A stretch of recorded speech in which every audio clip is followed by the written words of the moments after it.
I'm Wes Martin. My name is Neil Hong. And welcome to Appetite for Music. And today we are talking about Elton John. Goodbye, Yellow Brick Road. Now, what a trip this album is, actually. First thing, I was surprised with how many tracks this album has. Yeah, it's absolutely mind-blowing. This album is actually more like two albums kind of put into one. Yeah, and also, I was surprised that so many big hit songs are in just one album. Like, especially from track 1 to 4, it's just like compilation album. Most of Elton John's most famous songs did come from this album. Yeah. I'm kind of looking forward to watch the movie Rocketman. That movie actually about Elton John. So if that movie, hits, then maybe Elton John and this album could be more popular in Korea. Right, because they kind of do seem to cling on to whatever biopic or whatever kind of drama based on the life of a rock star is really big, as evidenced by Queen, Bohemian Rhapsody. Yeah, I have a Korean friend who watched that movie 11 times. Who was Elton John? That's the question that this Rocketman movie is going to be exploring. Yes. Probably they will also focus on his sexuality. Elton John kind of started as a nondescript character early in his life, much like the trailer of this movie really kind of portrays in, the scene of him sitting down at the piano playing for his mother.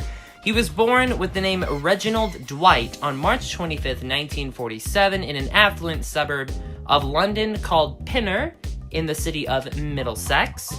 And he attended the Royal Academy of Music on a scholarship on Saturdays from the age of 11. That makes he is totally different musician, especially rock musician, than others. Right, because he was, classically trained. Later on, after those scholarships and things ended, he attended a normal grammar school, as a lot of English youth did at the time. And at the tender age of 15, he formed his own band with his friends called Bluesology.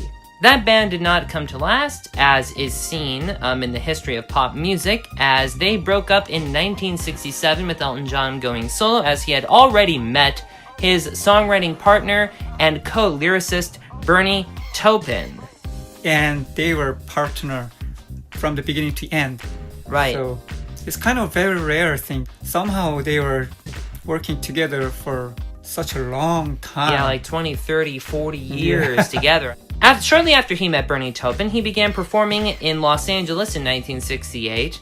And his success sort of slowly and steadily gained after that. And this album that we're reviewing today, Yellow Brick Road, is certainly not his first album, and it's actually quite far along in his trajectory of albums. He was putting them out year by year, and this album follows one of his first US #1 albums, which was called Don't Shoot Me, I'm Only the Piano Player. Yes. And this album showed kind of his obsession with movies and film culture, as the artwork for that album portrayed the credits as the sign in an old-school American movie theater. And hits from that album included Crocodile Rock and Daniel. So you can see from the cover, the Yellow Brick Road is from Wizard of Oz. Right, so further continuing this obsession with movies. So this album really is actually like watching a movie, but like listening to a movie with your ears. It's a highly surreal experience. Yeah, and surprisingly, every single song, they have their own stories. Right, it's like a scene in an incredibly complex movie. It's brought into overdrive in the first disc of this album. That's when you have all of the enhanced special effects and you have really grandiose songwriting. Some people categorize this album as glam rock too because of a lot of grand sound and also his glittery costumes, flashy costumes. Famous for that, the sunglasses and the $1 million piano. This guy was basically like a Liberace of sorts. This album was started recording at Jamaica first. Really? Yeah, somehow. Is this why he put Jamaica Jerk Off? Yes, exactly. But anyway, something's wrong with this recording studio at Jamaica. They scrapped things they recorded at that time, and then they restarted the recording in France. Yeah, What's in the studio France. name? The name of the studio is called Le Château d'Hérouville, and it basically is a castle that got converted into a recording studio. And most of the work was done in the year 1970, if I recall correctly. And this studio brought in a lot of greats. David Bowie, I think, recorded in there once. He claimed was haunted. Apparently he was brought into a room and he said, I'm not sleeping in that corner over there. Basically, these guys locked themselves into a castle in France to record this incredible album, and 17 tracks came out of it. So this album was produced by Gus Dudgeon, and it was engineered by David Henschel. So now that we've talked about the background of this album, let's go ahead and get into the track list. It's such a long track, so... We're just going to name the tracks. And so looking at the CD version that we got here, we have number 1 is Funeral for a Friend, Love Lies Bleeding. Pretty incredible song. Candle in the Wind. Yeah. And Candle in the Wind was, of course, written about Marilyn Monroe. Yeah, and Benny and the Jet. Number 4 is Goodbye Yellow Brick Road. The namesake of this album? This song has no title. That's number 5, and that's a pretty... Yeah. trippy song. It's actually surprisingly well written for a song that doesn't have a title. Number 6, Grey Seal.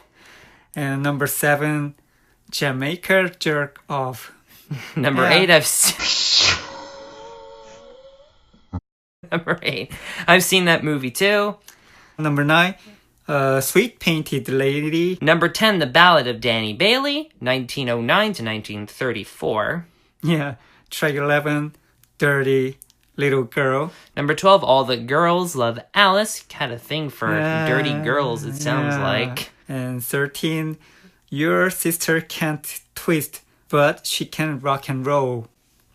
My eyes! Oh God! Number 14, Saturday Night's Alright for Fighting. 15, Roy Rogers. 16, Social Disease. Yeah, and 17 is Harmony. Social Disease and then Harmony. Like, what? Yeah. I'm putting these two next to each other. So you can really hear a clear divide if you have it on vinyl. You can hear one disc is very different from the other, but when you've got it all on a CD, it's not like it doesn't flow. It does transition quite nicely from the cinematic first disc to the 70s pop rock standards that you can find on the second disc. It's one good full album. Yes, it is one good full album that is easily worth 2 to 3. So now that we've discussed the track list very briefly, let's go ahead and dissect a couple of these 17 songs in detail in our expert picks. So, what was your first expert pick, Mr. Neil? First one, I want to go with Funeral for a Friend and / Love Lies Bleeding. So what made you pick that one? Well, first is long, grand song. Very impressive synthesizer work for the 1970s, I must say. Yeah, and maybe I should mention this one. This song also was covered by progressive metal band Dream Theater. Oh. You can hear that their cover from their EP, A Change of Seasons. And they did not change that much, just they are trying to really recreate the original song. And well, because of the original song is so great, it is so great with Dream Theater too, of course. And also it has a dark mood. I like those kind of stuff. And from the beginning, it was not made like this long song.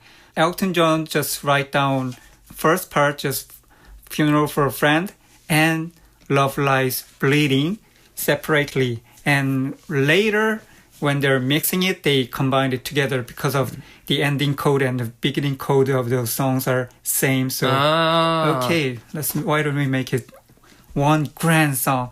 It's written by Elton John, and he was thinking about what kind of music will be good for his funeral.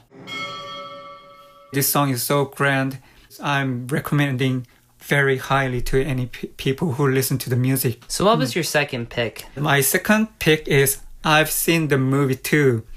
And it's second long song from this album, and it's beginning with kind of jazzy style piano, and they're using quite grand string section this is also another dramatic and little gloomy song too. Right, it was very high on my list too because in my opinion the songwriting was very inventive. How Elton John tried to put his relationship or his imagined relationship into the frame of a movie and a movie plot. It really describes his personality and kind of his artistic trajectory in imagining himself as a movie star. Yeah, and also this song's lyric is not really clear. It's kind of metaphoric lyric, I think. And I want to mention the unique guitar solo here. It's kind of mixed with normal playing guitar and backmasking guitar. So they put it together. Yes. So it sounds kind of weary, strange mood with the guitar solo. Check it out. So my first expert pick from this album was Benny and the Jets. And that was because of the engineering of this track. If you were to just go ahead and put it on, you might think that this was recorded in concert, literally, or in front of a live audience.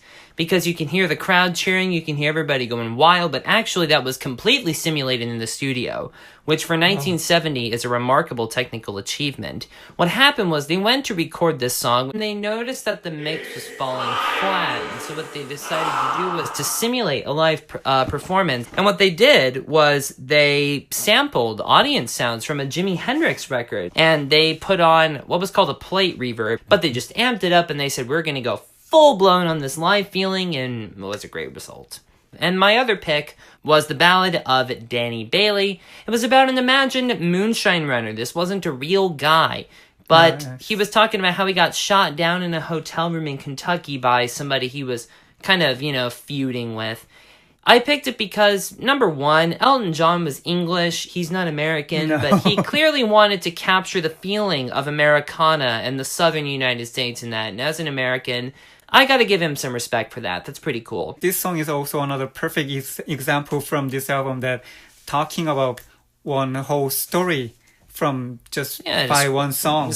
And the other reason was the dates that he chose, 1909 to 1934. Prohibition ended in 1933. But I'm kind of figuring that the reason why is that in the southern United States, a lot of places did not accept prohibition. It was kind of allowed on a county-by-county basis to denote where you can buy liquor. This carries on.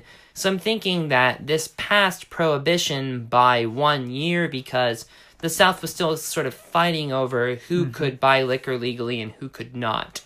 It's also a very nicely arranged song, begins with those, low piano notes, dum, as if it were his funeral march. So that's really cool. Yeah, and also, of course, there are other good songs too. I like All the Girls Love Alice too, and of course the lyric is not... The song itself is bright, but the lyric is quite dark, very dark actually. Oh, and track number 7, Jamaica Jerk That's Off. the other one I was going to pick, just because I never thought you could expect reggae from Elton John. Yeah, it's good reggae song, and they make this song because of, I told you already, their first recording at Jamaica. Actually, they had a very terrible time there, but I don't know, but looks like he liked Jamaica itself, so look, he made a Jamaica Jerk Off. I don't want to know what he was in Jamaica, but anyway, great song. Let's talk about this version of CD for a short time. And I got the Deluxe Edition version, which have 2 discs, like this, and they have a second disc. The first part was people covering Elton John songs from this album, like for example Ed Sheeran doing Candle in the Wind, and Hunter Hayes doing Goodbye Yellow Brick Road. And I have to mention this guy, Fall Out Boy. When we listened to that, I was just like, we put on the first 10 seconds and I was like, stop, let's not do this anymore.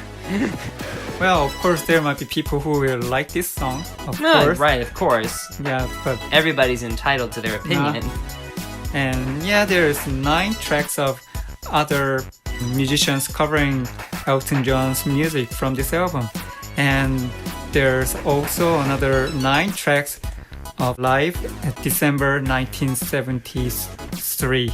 Yeah, so like, we get, not only do we get songs from this album, but we get Crocodile Rock, and we get Daniel and Honky Cat. And your song too. Yeah. And one thing that we gotta mention quickly is that the interior of this album jacket is quite different from the original liner notes that came with this. It was even more cinema oriented.